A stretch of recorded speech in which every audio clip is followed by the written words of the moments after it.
going on, y'all? This your boy KCFL, King Set for Life, Wrestling Takes. I'm here to give you my honest review about Friday night's AEW Rampage GrandSlam episode. What did I think? Was it just as good as the Dynamite GrandSlam episode? The first hour, absolutely. The first hour was everything in a bag of chips. The second hour had no business being on television. I told y'all I keeps it real over here. I don't cheer for AEW. When AEW does great, or they do great, I give them praise. When they do bad, I take a dump on them. And you best believe I'm about to take a serious dump on hour two. I'm going in on hour two. Hour one, let me go ahead and praise hour one. Okay, so let's break it down. So we open up the shows. Now, they was advertising like this was going to be the main event, but I get it. You want to get as many ratings as you can for the show. So you kick off the show with CM Punk and my homeboy Powerhouse Will Hobbs. Y'all listen, this match was everything in the bag of chips. Even with the two botched scares on both Punk and Will Hobbs. But this is what we're talking about. Especially somebody like me. Y'all know how I be when it comes to the cats that look like me. How I want to see them shine in AEW.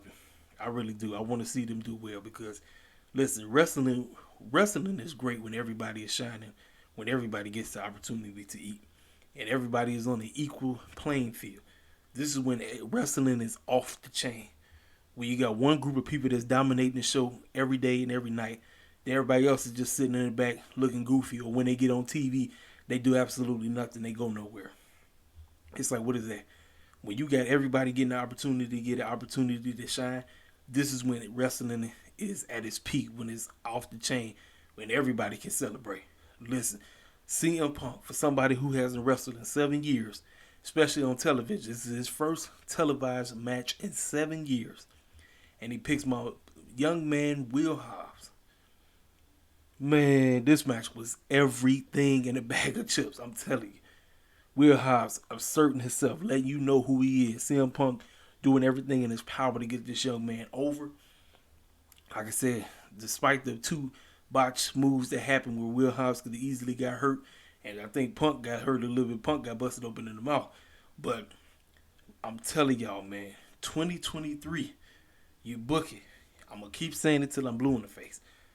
2023, Will Hobbs will be AEW World Heavyweight Champion. Just book it.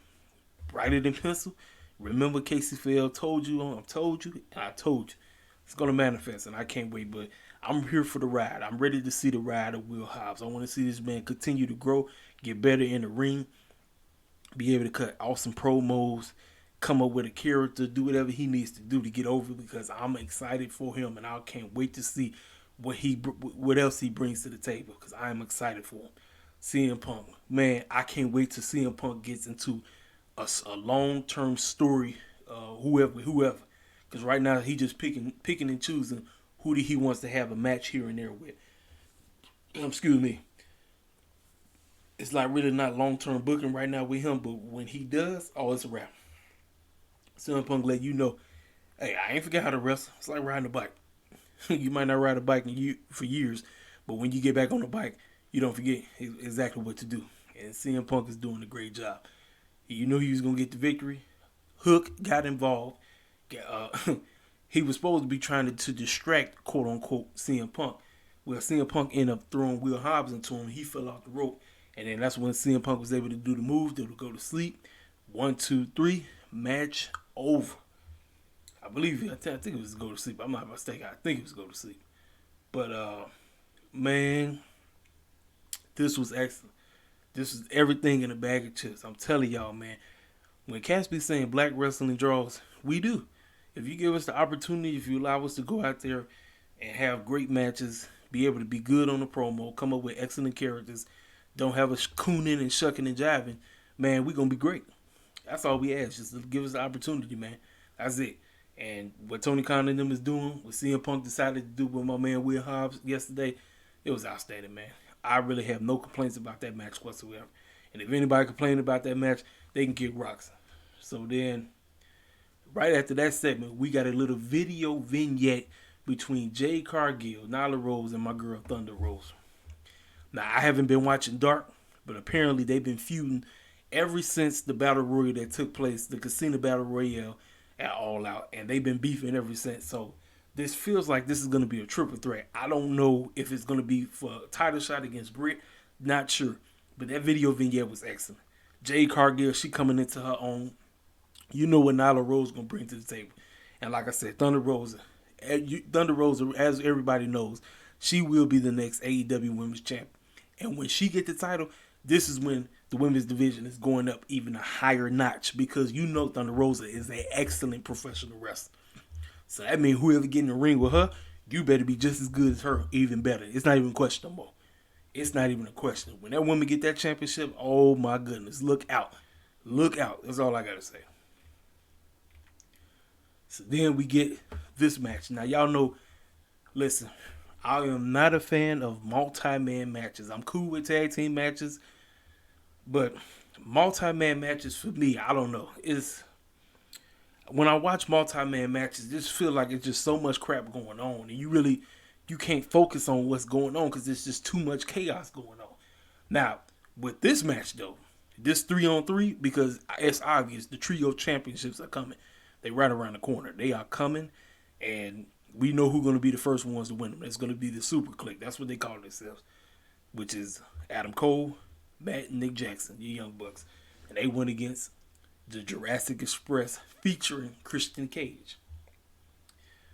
This match was actually pretty good. It was so much action. Cats beating the brakes off each other left and right. Adam Cole and the Bucks clowning, acting a complete fool, doing a little goofy thing where they be kissing the man on his cheek, and it's just goofy. It's very silly. I'm like, it's cartoon comedy act, man. But listen, when they be heels, they get serious.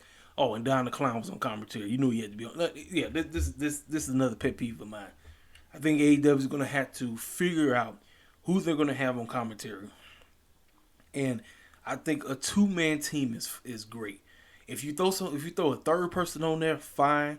But I think a 2-man team is what's best for business. That's just my personal take. I have no issue with Ricky Starks. Don't get me wrong, I'm not a fan of him being on commentary. But like I said, when you got so many clowns on commentary, you got Taz on commentary, you got Excalibur on commentary, you got Ricky Starks on commentary, then you got Don the Clown on commentary. It's like, man, I'm like, make up your mind who you're gonna have on commentary. Like, make up your mind. This is gonna be the commentary team. We're gonna have a play-by-play guy and then a color commentary. You're gonna have everybody, whoever you need. Make up your mind who it's gonna be, because every time cats tune in, we got somebody different on commentary. Then cats gonna be like, wait, what the heck is going on? But this match, it was fine. Like I said, all kind of goofy stuff. Usually it'd be Lucha, it'd be Jungle Boy to be the main one, he'd be the last one in the ring while everybody else got laid out. But this time, Jungle Boy and Christian both got beat down so bad that they got kicked out the match. So Luchasaurus was by himself, and Luchasaurus got taken out. And I feel bad for my boy Jeff, because everybody knows Luchasaurus is his favorite wrestler. He wants to see Jurassic Express win. I told y'all, if Luchasaurus didn't get hurt in the beginning, if he didn't hurt his hamstring, I think they would have been AEW Tag Team Champions a long time ago. But I think because of him getting hurt, I feel like they really they pushed them. Trust me, Jurassic Express is over like a mug, especially having Tarzan Boy as the theme song now. But I just feel like for me, every time I see them, it's like they just be losing all the time.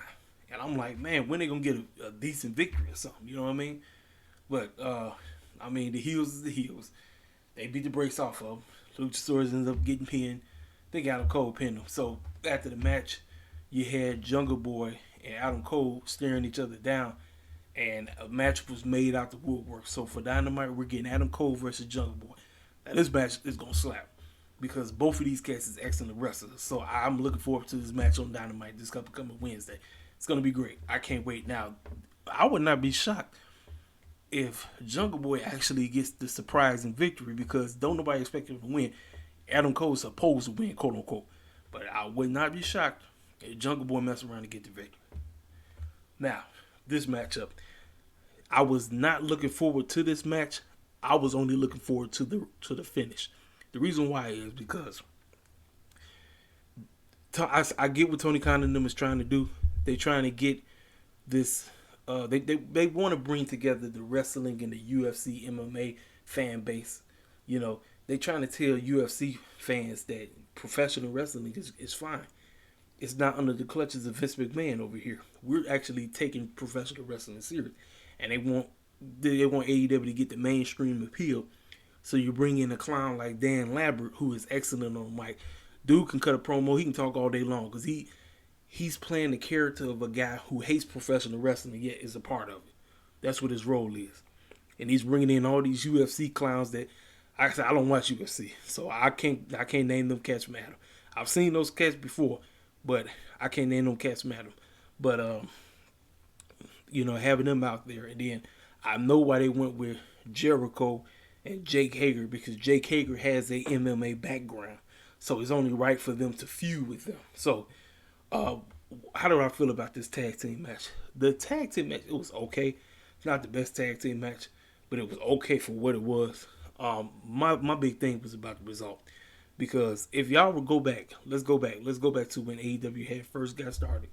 After Chris Jericho won the AEW World Championship, he needed somebody to go against him. Well, remember when Scorpion Sky was a part of SCU and he kind of baited himself into a match with Chris Jericho for the AEW Championship? I was like, well, this is full circle. This is what I was saying to myself. I said, well, the men of the year have to go over. And Scorpion Sky must be the one to get the pinfall. Now, I was expecting him to pin Chris Jericho, but he still got the pinfall. He pinned Jake Hager. And I was saying to myself, well, that's excellent because once again, here we are for the people who be saying black folk don't be on AEW. There you have it. Now, I know a lot of people are not really feeling Scorpion Sky. I understand it. Like I said, I believe my man was over when he had that, this is the worst town I've ever been in. That was great. So I don't know why they went away from that. But I was very happy for my guy that he got the victory. I said, it's about freaking time. Because y'all know we just be on Dynamite. We be on, we be on Rampage.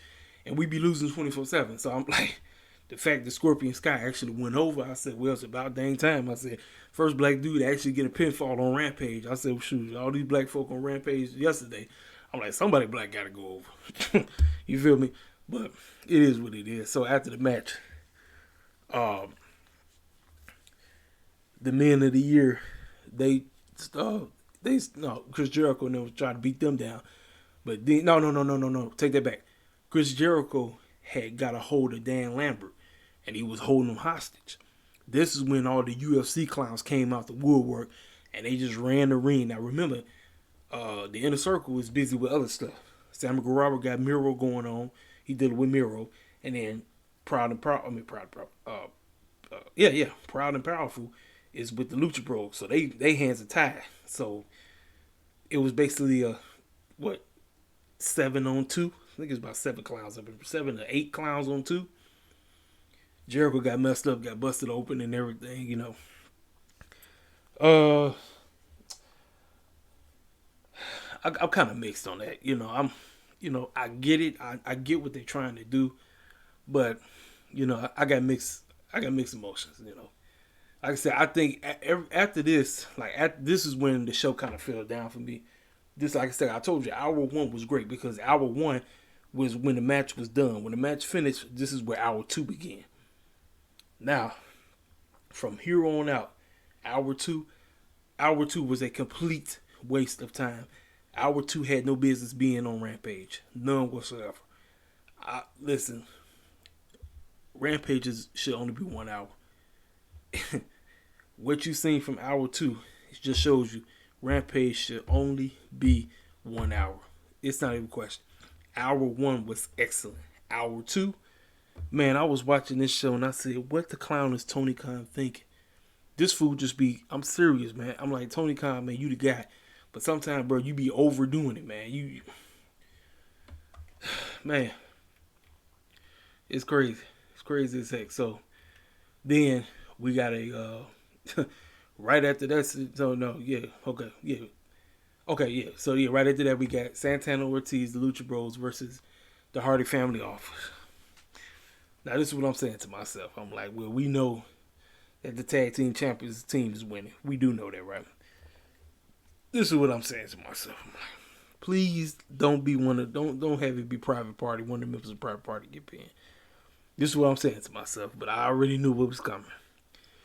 Marquand Goofy behind would be the one to take the pinfall. I said, oh no, here we go again. I'm sorry, man. Listen, Matt Hardy and the HFO it should be disbanded. Cause nobody in that group is getting over. Everybody just losing, and losing. I'm like, nobody's getting over. The Butcher and the Blade ain't getting over. Private Party ain't getting over. Angelico and Jake Evans ain't getting over. Penelope Ford ain't getting over. I'm like, what's the point? What is the point of this clown faction? I don't get it. I don't understand it at all. Um, like I said, this match shouldn't even been on TV. It was not needed. I'm sorry. And I'm cool with everybody in the match. It's just I didn't need to see it, man. I didn't need to see it. I told y'all, having like more than one, for me, this is my ideal show. If you're going to have a multi-man match on the show, you're going to have a tag team match. For me, the most tag team matches I can put up with is 3. I can't do 4. I can't do 5. It's not my cup of tea. It is not. It is just too many. When you start doing all that, this is the name of the game. This is Tony Khan.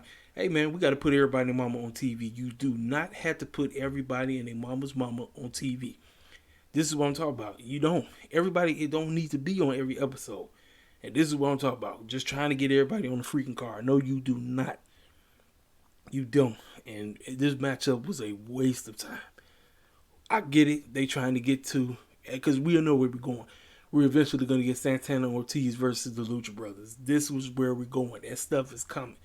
Oh, and the Lucha Brothers, they came dressed up looking like they played for the from the movie Warriors, but they had the face paint on like they played for the New York Mets because they was in New York. They was in Queens. I was cool with that. It was okay. But other than that, I didn't really give it 2 rats behind about the match. Now, the goofy stuff that happened outside the match. Matt Hardy was getting ready to cut. He was about to cut Ortiz's hair. Then that's when OC Orange Cassidy came running out there. So then Jack Evans came. He popped up out the woodwork to try to take him out. OC laid his behind out.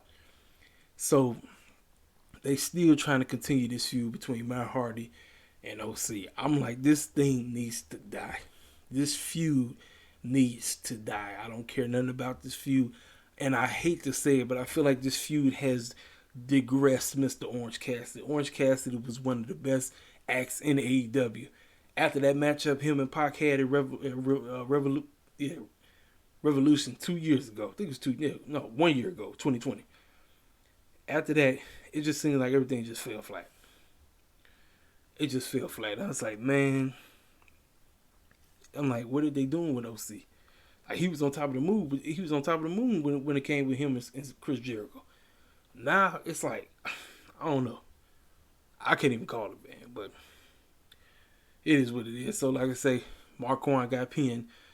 You know, it is what it is. So now we get backstage. Tony Schiavone talking to Matt. Jack Evans, he ticked off. He said, I'm tired of OC putting his nose in everybody's business. Every time I'm finna cut somebody's hair, this clown comes out the woodwork. And I ain't gonna lie, this thing was funny to me. It's Matt Hardy had challenged him to a hair match, but he was about to say you can face me, but then he pointed directly at Jack Evans. I kind of busted up laughing at it. I said, well, there you have it. So Jack Evans is about to be bald headed because OC ain't losing. Jack Evans is getting ready to be. Remember he said you better win. That tells me right there Jack Evans is losing. Jack Evans, I guess he wants to be bald headed now. So. It is what it is, man. So then, right after that, we had Sammy Guerrero and Fuego del Sol about to do the cue cards. Now, usually they do the cue cards like they get ready to go to commercial, but actually they didn't. They was standing right in the ring, or actually come up right at the entrance, and as they was getting ready to start doing the cue cards, that's when Miro came out there and jumped the both of them. So, here is my drift. Here is my thing. Miro has no business losing that TNT championship. But the way how that segment went off, Sammy Guevara might mess around and be your next TNT champion come or after Dynamite is over. I don't know. I don't know because Miro is on top of his game right now. I don't know. I have no idea what's about to pop off with this match. I don't. I have absolutely no idea. I'm serious. It was great. Like I said, Miro was on top of his game right now, but with him beating the brakes off of both Fuego and Sammy, I don't know. This might be it. We might be looking at the next AEW Tag Team Champion. Then back-to-back excellent promos. We got Andrade Lily, though. He's challenged Pac again. He talked about how I didn't need nobody's help to beat Pac. Chavo, he made the grave mistake by getting involved. And Jose, you made a mistake too. I didn't need nobody to beat Pac. And I don't need nobody to beat Pac again. We getting Andrade versus Pac, and I think it's going to be on Dynamite. I think it is. Their first match was outstanding. Can they top what they did? We'll see. Then we got the worst match of the whole show. And I hate to say that because y'all know how much I've been rooting hard for the women's division to get up. I hate to say it, but this match brought the women's division back down a notch. I respect Penelope Ford, and you know I love Anna Jay. But this match was hot garbage. This match should have been on Dark. I know they had to have a women's match. You had to have a women's match on the show. That is the game. You had to. But this match was not Rampage worthy. It just wasn't. I don't know if these two I don't know. I don't know if Anna Jay just still not 100% ready to go. These girls just had no chemistry whatsoever. They just was just throwing each other around. Then I said to myself, what the heck was Tay at? Nowhere in sight.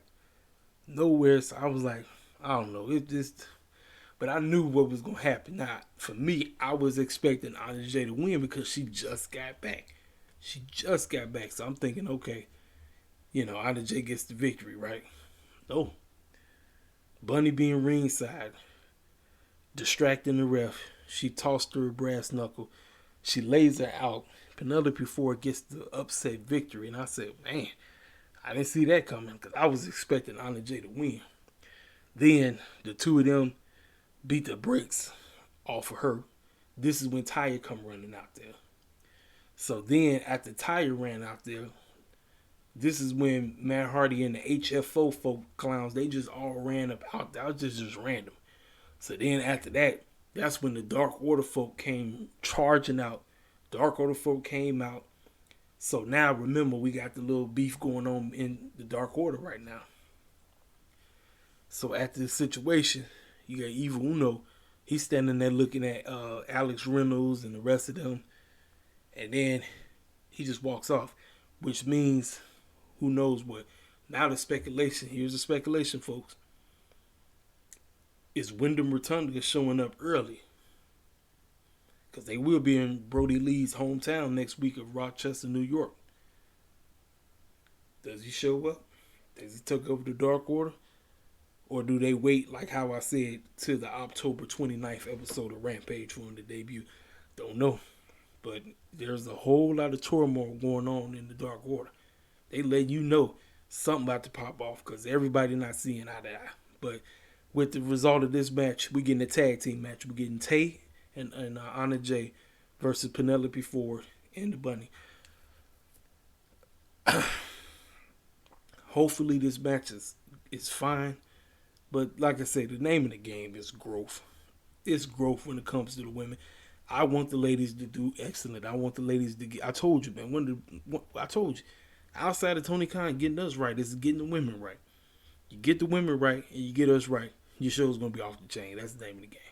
So hopefully this tag team match that they're gonna have on Dynamite will be great. Now, they announced a random match. We're getting Dante Martin and Matt Sydal versus Cody Rhodes and Big Shorty Lee. Random. Now, the match is probably going to be an excellent tag team match. But isn't Cody dealing with Black? And how the heck is him and Arn Anderson even seeing eye to eye? So how the clown did this matchup even get made? This is just a random match that just got made together. It just random. I feel like Tony Khan must just drew some names out the hat. And say, Dante, Matt, you guys are gonna team up against Cody Rhodes and Lee Johnson. How does that sound? Now I know they excited because they about to go out there and show everybody what they got. But this matchup to me is just randomly just thrown together. It makes no sense whatsoever. I'm like, what the clown was Tony thinking? Come on, Tony, man. Like, you got to make it make sense. You could have just You could have just had Cody cut a promo about what's going on. Have him get his head straight. Say that he's not really seeing things clear. Boom. We don't really need no matchup. I'm like, no. No, it just makes no sense to me. You're just stupid. Okay. Now, everybody's favorite segment. Mr. Mark Henry sat down with Suzuki, Lance Arnold, Archer, John Moxley, Eddie Kingston. Promo work here was great. Let me tell y'all something. The match. Listen, I told you with how things are, AEW really got to learn how to get their pacing right, because every time when Moxley and Suzuki get in the ring, I feel like their matches always be rushed and they trying to get it before the clock strikes 11 or whatever time the show went off. It was 11. Yeah, it was 11. Like I said, y'all, it's just too many multi-man matches, too many tag team matches for me. I can't deal. I can't. I can't. Was the match fine? It was okay, but it was chaos. I mean, you just had clowns beating the brakes off each other left and right. Moxley and Eddie Kingston ended up winning the match, but it just felt rushed. It just felt like they just threw it together, tried to make something. The crowd was definitely into it, but for me, I was like, it is what it is. I'm like, like I say, pacing is the key. You got to learn how to pace. Like I said, if you ain't pacing stuff right, you just throwing stuff at the wall and hoping it stick, it's not going to work, man. It ain't going to work. That's what I said. Rampage should not be no freaking 2 hours. Rampage is good at being a 1 hour. Like I said, they could even last 7 episodes without going 2 hours. I was thinking Rampage was going to at least be an hour until like about a year from now. But man, just showed me Rampage has no business being 2 hours. Hour 1 was outstanding. Hour 2 was a waste of time. I'm sorry.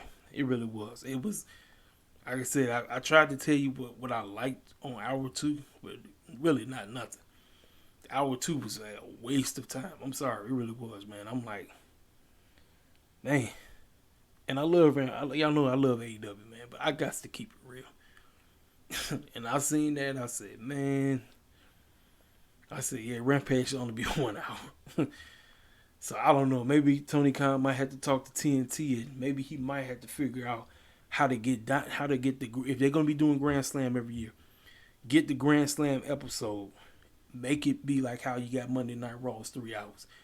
Get the Dynamite episode to be 3 hours. Then you could throw all these extra matches that you had on Rampage. You can throw them on the GrandSlam episode of Dynamite, which would be 3 hours, because the 2 hours of Dynamite fly by because it's great wrestling, it's great television.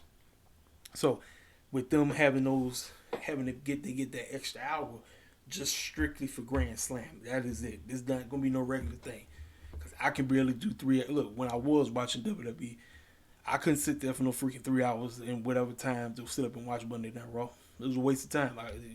You ain't catching me watching.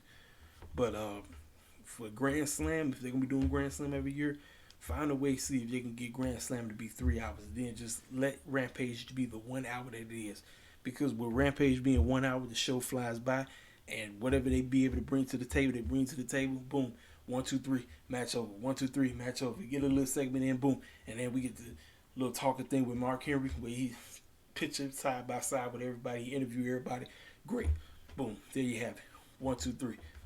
Not this foolishness that they tried to pull off last night. Well, it's actually the morning now, but 2 nights ago. No. That's my review. Like I said, even though I took a dump on it, I'm still looking forward to next week. I'm looking forward to Dynamite, and I'm looking forward to Rampage. What y'all think? Y'all hit the comment section up. Y'all tell me what y'all felt about the show. And that's it. I'm gone. I'll let you boy.